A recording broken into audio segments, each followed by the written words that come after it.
Hi friends, പുതിയൊരു വീഡിയോയിലേക്ക് എല്ലാവർക്കും സ്വാഗതം. അപ്പോൾ വീഡിയോ ഒക്കെ ഇട്ടിട്ട് കുറച്ച് ദിവസമായിട്ടോ, മറ്റൊന്നും കൊണ്ടല്ല, വീടിൻ്റെ പെയിൻറ്റിങ് നടക്കുമായിരുന്നു. ആ തിരക്കിലൊക്കെ ആയതുകൊണ്ട് വീഡിയോ എടുക്കാനും എഡിറ്റ് ചെയ്യാനും ഒന്നും സമയം കിട്ടിയില്ല. എങ്കിലും ഞാൻ പെയിൻറ്റിങ്ങിൻ്റെ ഭാഗമായി വീടിൻ്റെ വീഡിയോ എടുത്തിട്ടുണ്ട് കേട്ടോ. അത് നിങ്ങൾക്ക് കാണിച്ചു തരാം. നമ്മളുടെ വീട് പണിതിട്ട് 5 വർഷത്തോളമായി. അപ്പോൾ ആ 5 വർഷം മുന്നേ അടിച്ച പെയിൻറ്റാണ് കേട്ടോ. ഇപ്പോൾ ഇതാ മുറികളിലൊക്കെ കരിമ്പൻ അടിച്ചതുപോലെ ഭിത്തിയൊക്കെ വളരെ മോശമായിട്ടാണ് കിടന്നത്. അതുകൊണ്ട് തന്നെ എനിക്ക് പെയിൻറ്റ് ചെയ്തേക്കാമെന്ന് വിചാരിച്ചു. ഈ കൂടെ തന്നെ നല്ല മഴയാണ് കേട്ടോ പുറത്തൊക്കെ. അപ്പം നമുക്ക് ഒരുപാട് സാധനങ്ങളൊക്കെ വാരി പുറത്തേക്കൊന്നും ഇടാൻ പറ്റിയില്ല. ഒരു റൂമിൽ നിന്ന് മറ്റൊരു റൂമിലേക്ക് മാറ്റി മാറ്റിയാണ് പെയിൻറ്റ് ചെയ്തുകൊണ്ടിരിക്കുന്നത്. അപ്പോൾ ഞാനിവിടെ കാണിച്ചേക്കുന്നത് ആദ്യം പെയിൻറ്റ് ചെയ്യുന്നതിന് മുമ്പുള്ള റൂമും പെയിൻറ്റ് ചെയ്തതിന് ശേഷമുള്ള വീഡിയോകളും ഞാൻ എടുത്തിട്ടുണ്ട് കേട്ടോ.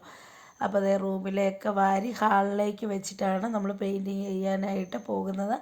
ആദ്യം ഇത് കുക്കുവിൻ്റെ റൂമാണ്. അവളുടെ റൂം ആദ്യം അടിച്ചു കൊടുക്കാമെന്ന് വിചാരിച്ചു. എന്നും പറയും, നമ്മുടെ സ്റ്റെയർ പോയിരിക്കുന്ന സ്ഥലമാണ് കേട്ടോ ഈ തൂത്തോണ്ടിരിക്കുന്നത്. അപ്പം ആ സ്റ്റെയർ ഒന്ന് തേച്ചിട്ടില്ലായിരുന്നു ആദ്യ സമയങ്ങളിൽ. അതുകൊണ്ട് തന്നെയാണ് അവിടെ അത്രത്തോളം നാശമായിരിക്കുന്നതെന്ന് തന്നെ പറയാം. ആ സ്റ്റെയറിൽ നിന്ന് വെള്ളമൊക്കെ ഇറങ്ങി ഒരു 2 വർഷമായിട്ടേ അങ്ങനെ പാട് വന്ന് തുടങ്ങിയിരുന്നു. ഈ വർഷം നല്ല മഴയത്ത് പിന്നെയും ആ പാട് കൂടുന്നതേ ഉള്ളൂ. അതുകൊണ്ടാണ് മഴയെ നോക്കാതെ തന്നെ നമ്മൾ പെയിൻ്റ് അടിച്ച് മാറ്റുന്നത്. പിന്നെ നമുക്ക് പെയിൻറ്റ് വാങ്ങിക്കാനുള്ള ചിലവേ ഉള്ളൂ കേട്ടോ. കാക്കുവാണ് പെയിൻറ്റ് അടിക്കുന്നത്. കഴിഞ്ഞ ഒരു വീഡിയോയിൽ ഞാൻ കാണിച്ചിരുന്നു, കാക്കു തൊട്ട് മേളിൽ ചെയ്തൊരു പെയിൻറ്റിങ് വർക്ക്. അതുപോലൊക്കെ ചെയ്യണമെന്നൊക്കെ മക്കളിവിടെ പറഞ്ഞിട്ടുണ്ട് കേട്ടോ. അതുപോലൊന്നും ചെയ്ത് തരികയില്ല. കാരണം കാക്കുവിൻ്റെ ഒരു ഡയലോഗുണ്ട്, പെയിൻറ്റ് പണിക്കാരൻ്റെ വീട്ടിലെ പെയിൻറ്റിങ് ഒരിക്കലും തീരുകയില്ലെന്നൊക്കെയാണ്. കഴിഞ്ഞ പ്രാവശ്യം അങ്ങനെ തന്നെയായിരുന്നു കേട്ടോ. വീട് പണിയുടെ സമയത്ത് ഫുൾ പെയിൻറ്റിങ് ഒന്നും നമ്മുടെ കഴിഞ്ഞിട്ടില്ലായിരുന്നു. എന്താണെങ്കിലും പറ്റുന്നിടത്തോളം ചെയ്യാമെന്ന് പറഞ്ഞു. ഒരു വർഷത്തിന് മുമ്പായിട്ട് പെയിൻറ്റിങ് പുറത്തെ കഴിഞ്ഞിരിക്കുന്നതാണ്. അത് അത്യാവശ്യം ചെളിയായെന്ന് തോന്നിയപ്പോൾ തന്നെ പുറം ഭാഗമായതുകൊണ്ട് ഒരിക്കലിങ്ങനെ ചെയ്ത് തീർത്തിരുന്നു. അതുകൊണ്ട് അതിൻ്റെ അകഭാഗമേ ഉള്ളൂ കേട്ടോ ഇത്രത്തോളം വൃത്തികേടായിട്ട് കിടക്കുന്നതെന്ന് പറയാം. അതുപോലെ തന്നെ ഹോം ഡോറൊക്കെ ചോദിച്ച കൂട്ടുകാരുണ്ട്. ഹോം ഡോർ ഞാൻ പിന്നീട് ഒരിക്കൽ ചെയ്യാം കേട്ടോ. ഇത് ഞാൻ ജസ്റ്റ് പെയിൻറ്റിങ്ങിൻ്റെ വീഡിയോ മാത്രമായിട്ട് ചെയ്യാൻ വേണ്ടിയിട്ടാണ്. അപ്പം ഒരു മുറിയൊക്കെ കഴിഞ്ഞിട്ടുണ്ട്, അടുത്ത മുറിയിലേക്ക് വന്നു. ഇതാണ് കേട്ടോ ബെഡ്റൂം. എന്താണ് ഹോം ഡോറിൽ ഞാൻ ഓരോ റൂമുകളും എടുത്ത് കാണിക്കാം. കാണാൻ കുറച്ച് ആളുകളെ ഉള്ളത് കൊണ്ടാണ് കേട്ടോ ഞാൻ ഹോം ഡോർ ഒന്നും കാണിക്കാത്തത്. കുറച്ചുകൂടെ ഒക്കെ കഴിയുമ്പോഴത്തേന് ആളൊക്കെ ആയി വരുമ്പോഴത്തേക്ക് ഞാൻ ഹോം ഡോറൊക്കെ ചെയ്യാം. ഞാൻ പറഞ്ഞില്ലേ, ഒരു റൂമിൽ നിന്ന് മറ്റൊരു റൂമിലേക്ക് മാറ്റി മാറ്റിയാണ് ചെയ്തുകൊണ്ടിരിക്കുന്നതെന്ന്. അപ്പം റൂമുകളിൽ നിന്ന് മാറ്റി ഹാളിലെ പെയിൻറ്റിങ്ങിന് വേണ്ടിയിട്ട് ദാണ്ടെ സിറ്റ് ഔട്ടിലേക്ക് എടുത്തിട്ടാണ്. നല്ല പെരുമഴയായിപ്പോയി കേട്ടോ. ലാമഴ പോലെ വന്ന് ഇടിയും മഴയൊക്കെ ആയിരുന്നു. ദിവാങ്കോട്ടൊക്കെ കുറേശ്ശെ ഒന്ന് നനഞ്ഞിട്ടുണ്ട്. വേറൊരു നിവൃത്തിയില്ലായിരുന്നു കേട്ടോ. ഒരുപാട് നനഞ്ഞില്ല, കുറച്ചൊന്ന് നനഞ്ഞതേ ഉള്ളൂ. അതുകൊണ്ട് ഹാളിലെ പെയിൻറ്റിങ് കഴിഞ്ഞ ശേഷം അടുത്ത റൂമിലേക്കുള്ളത് ആ ഹാളിലേക്ക് വലിച്ചിട്ടാണ് കേട്ടോ. ഇങ്ങനെ നല്ല ബുദ്ധിമുട്ടായിരുന്നു മഴയായതുകൊണ്ട്. മഴയൊന്നും ഇല്ലായിരുന്നെങ്കിൽ നേരെ പുറത്തേക്ക് ഇട്ടാൽ മതിയായിരുന്നു, അതാകുമ്പോഴത്തേന് എളുപ്പമുണ്ടായിരുന്നു. പക്ഷേ ഈ മഴ അതുപോലെയാണ് കേട്ടോ പെയ്യുന്നത്. അപ്പോൾ ഇതൊരു സൺഡേ ആയിരുന്നു കേട്ടോ. അതുകൊണ്ട് തന്നെ മക്കളും വീട്ടിലുണ്ടായിരുന്നു. ഇരട്ടിപ്പാടായെന്ന് തന്നെ പറയാം. മക്കൾക്കും ഇരിക്കാനുള്ള സൗകര്യമൊക്കെ ഒപ്പിച്ച് കൊടുക്കണം. മഴയായതുകൊണ്ട് തന്നെ അവർക്ക് വെളിയിലൊന്നും പോയി കളിക്കാൻ പറ്റുകയില്ല. അങ്ങനെ ദാണ്ടെ ഏകദേശം റൂമുകളുടെയൊക്കെ പെയിൻറ്റിങ് ഇവിടെ കഴിഞ്ഞിട്ടുണ്ട് കേട്ടോ. മഴയൊക്കെ ആയതുകൊണ്ട് വളരെ പെട്ടെന്ന് തന്നെ ചെയ്തു തീർത്തെന്ന് പറയാം. 2 രാത്രിയും 1 പകലും എന്ന് തന്നെ പറയണം. അത്രത്തോളം സമയമെടുത്താണ് തീർത്തത്. പിന്നെ കുറച്ച് വർക്കാണ് കേട്ടോ. ഇത് ടെസ്റ്റർ വർക്ക് എന്ന് പറയും. ആ വർക്ക് ചെയ്യാനായിട്ട് പിന്നീട് ചെയ്തു തരാമെന്ന് പറഞ്ഞു. ഇവിടെ കുറച്ച് താമസം എടുക്കുന്ന വർക്കാണ്. നല്ലതുപോലെ സ്പ്രേ പെയിൻറ്റിങ് ഒക്കെ ഉപയോഗിച്ച് വേണം ചെയ്യാനായിട്ട്.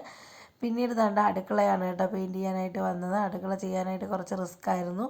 അതുപോലെ സാധനങ്ങൾ മണ്ടയിലുണ്ടായിരുന്നു കേട്ടോ. നമുക്ക് ഗിഫ്റ്റ് കിട്ടിയ സാധനങ്ങളും അങ്ങനെ ഒരുപാട് നമുക്ക് എന്ത് വേസ്റ്റ് എന്ന് തോന്നുന്നു അതെല്ലാം എടുത്ത് പൊക്കത്തോട്ട് വെച്ച് നല്ലതുപോലെ സാധനങ്ങൾ ഇറക്കാനുണ്ടായിരുന്നു.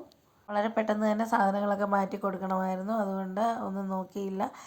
പുറത്ത് മഴയുണ്ടോ എന്ന് ചോദിച്ചു കഴിഞ്ഞാൽ ചാറുന്ന മഴയൊക്കെ വന്നിരുന്നു. അതുകൊണ്ട് തന്നെ ദാണ്ടെ ഇങ്ങോട്ട് അകത്തേക്ക് തന്നെ സാധനങ്ങളൊക്കെ ഒതുക്കി കേട്ടോ. അപ്പോൾ ഓരോ റൂം കഴിയും തോറും ഓരോ സൈഡിലേക്ക് മാറ്റി ഇന്ന് അടുക്കളയിലെ സാധനങ്ങൾ മാത്രമേ ഉള്ളൂ. കുറേയൊക്കെ സാധനങ്ങൾ എടുത്ത് വെളിയിലേക്ക് ഇട്ട് കേട്ടോ. തേച്ച് കഴുകിയെടുക്കാനുണ്ടായിരുന്നു. മണ്ടയിലിരുന്ന ഗിഫ്റ്റൊക്കെ നല്ലതുപോലെ പൊടി പിടിച്ചിരുന്നു. അതൊക്കെ നല്ലതുപോലെ തേച്ച് കഴുകി ദാണ്ടെ സ്റ്റെയറിലോട്ട് അടുക്കി വെച്ചിട്ടുണ്ട്. ഇന്ന് തന്നെ ഇത് മാറ്റണം, അല്ല രാത്രി മഴ പെയ്ത് കഴിഞ്ഞാൽ കുളമാകും. നമ്മുടെ പാത്രം വെക്കുന്ന സ്റ്റാൻഡായിരുന്നു ഏറ്റവും പണിപ്പെട്ടത്. ഈ സ്റ്റാൻഡ് കഴുകാനാണെന്ന് പറയാം. നല്ല അഴുക്കായിരുന്നു അതിൽ. വളരെ പാടുപെട്ട് സമയങ്ങളെടുത്താണ് കേട്ടോ അത് തേച്ച് കഴുകിയെടുത്തത്. നമ്മുടെ ടൂത്ത് ബ്രഷ് കൊണ്ട് നല്ലതുപോലെ തേച്ച് കഴുകിയെടുത്തപ്പോഴാണ് ശരിയായത്. താണ്ട പെയിൻറ്റിങ്ങൊക്കെ കഴിഞ്ഞ് ഇവിടെ കാക്കും മക്കളെ പറഞ്ഞതുപോലെ തന്നെ അവർക്ക് സ്റ്റിക്കറൊക്കെ മേടിച്ച് ഒട്ടിച്ച് കൊടുക്കുന്നുണ്ട്. കുറച്ച് ബട്ടർഫ്ലൈസ് ഇവിടെ ഉണ്ടായിരുന്നു. ആ ബട്ടർഫ്ലൈസിൻ്റെ കൂടെ പിന്നെയും വേണമെന്ന് മക്കൾ ആവശ്യപ്പെട്ടിരുന്നു കേട്ടോ. കുറച്ച് കിളികളും ബട്ടർഫ്ലൈയോ അങ്ങനെ ഓരോന്നൊക്കെ വാങ്ങിച്ചിട്ട് നല്ലതുപോലെ സമയം എടുത്ത് വേണം കേട്ടോ അത് ഒട്ടിച്ചെടുക്കാനും. വളരെ സൂക്ഷിച്ച് വേണം. അങ്ങനെ താണ്ട മക്കൾക്ക് താണ്ട ഇവിടെ എല്ലാം റെഡിയാക്കി കൊടുക്കുന്നുണ്ട്. ഓരോ ഐഡിയ അനുസരിച്ച് കുക്ക് പറഞ്ഞു കൊടുക്കുന്നുണ്ട്. അവിടെ ഒരെണ്ണം ഇവിടെ ഒരെണ്ണം അവളും കൂടെ ഹെൽപ്പ് ചെയ്തിട്ടാണ് കേട്ടോ ഇത് ഒട്ടിക്കുന്നത്.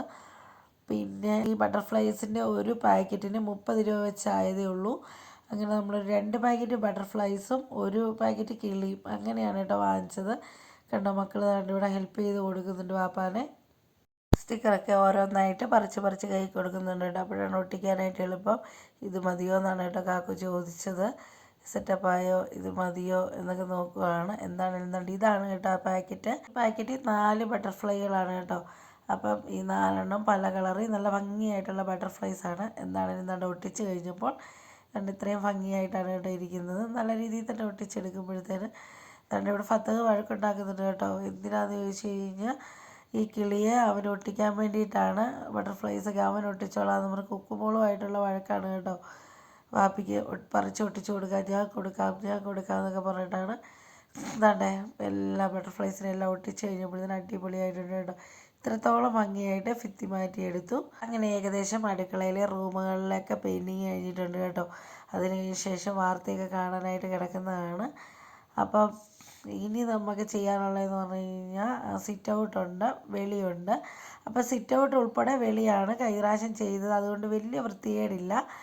അത് ചെയ്തില്ലെങ്കിലും കുഴപ്പമില്ല. ഇനി മഴയൊക്കെ ഒന്ന് ഒതുങ്ങിയ ശേഷം കുറച്ച് വർക്കുകൾ ചെയ്ത് കൊടുക്കാമെന്ന് പറഞ്ഞിട്ടുണ്ട്. മോൾക്ക് കുറച്ച് വർക്ക് ചെയ്ത് കൊടുക്കണമെന്നുള്ള ആവശ്യപ്പെട്ടിട്ടുണ്ടെന്ന് ഞാൻ പറഞ്ഞില്ലേ. അതൊക്കെ പിന്നീട് ചെയ്യാമെന്ന് പറഞ്ഞു. എന്നാലും നല്ല ക്ലിയറായി കേട്ടോ. കരിമരടിച്ച് കിടന്നതൊക്കെ മാറി നല്ല സൂപ്പറായി പെയിൻറ്റിങ് കഴിഞ്ഞ്. അപ്പോൾ കൂട്ടുകാരെ ഞാൻ ഈ ഹോം ഡോറ് പിന്നീട് ഞാൻ ചെയ്യുന്നതായിരിക്കും. അപ്പോൾ നല്ല സാധനങ്ങളൊക്കെ അടുക്കി കയറ്റിയിട്ടുണ്ട് കേട്ടോ. പഴയതുപോലെ തന്നെ അടുക്കളയിലെ അലമാരി വെച്ച് ആ ഷെൽഫെന്ന് സ്ഥലം മാറ്റി വെച്ച് തന്നിട്ടുണ്ട്. എല്ലാ പാത്രങ്ങളും ഒരുവിധം എല്ലാ പാത്രങ്ങളും മാറ്റിയാണ് കേട്ടോ അടുക്കി എടുത്തിരിക്കുന്നത്. ഞങ്ങൾ രണ്ടുപേരും കൂടി അതുകൊണ്ട് ഇത്രത്തോളമൊക്കെ ക്ലിയർ ആക്കിയിട്ടുണ്ട്. ഇനിയും ഉണ്ട് കുറച്ച് വേസ്റ്റ് എന്നല്ല, ഇത്രത്തോളം വേസ്റ്റ് പേരയ്ക്കകത്ത് ഉണ്ടായിരുന്നോ എന്ന് തന്നെ സംശയമായിരുന്നു. അതുപോലെ മാറ്റി കളയാനൊക്കെ ഉണ്ട്. അതിപ്പം കുറേശ്ശെയായിട്ട് അടുക്കി വരുന്നതേ ഉള്ളൂ. ഒരുവിധം അടുക്കള ക്ലിയറാക്കി, റൂമുകളും ക്ലിയറാക്കി. ഇനി സിറ്റ് ഔട്ടിലേക്ക് ബാക്കി സാധനങ്ങളൊക്കെ പറക്കി കളയാനുള്ളതൊക്കെ കിടക്കുകയാണ്. അപ്പോൾ ഇത്രയൊക്കെ തന്നെയുള്ളൂ കേട്ടോ ഇന്നത്തെ വീഡിയോ. ഇഷ്ടപ്പെട്ടാൽ ലൈക്ക് ചെയ്യാനും ഷെയർ ചെയ്യാനും സബ്സ്ക്രൈബ് ചെയ്യാതെ കാണുന്ന കൂട്ടുകാരുണ്ടെങ്കിൽ ഒന്ന് സബ്സ്ക്രൈബ് ചെയ്ത് സപ്പോർട്ട് ചെയ്യാനും ഒന്നും മറക്കരുത്. അപ്പോൾ കൂടുതൽ വിശേഷങ്ങളൊക്കെ ആയിട്ട് അടുത്തൊരു വീഡിയോയിൽ കാണും വരെ ബൈ.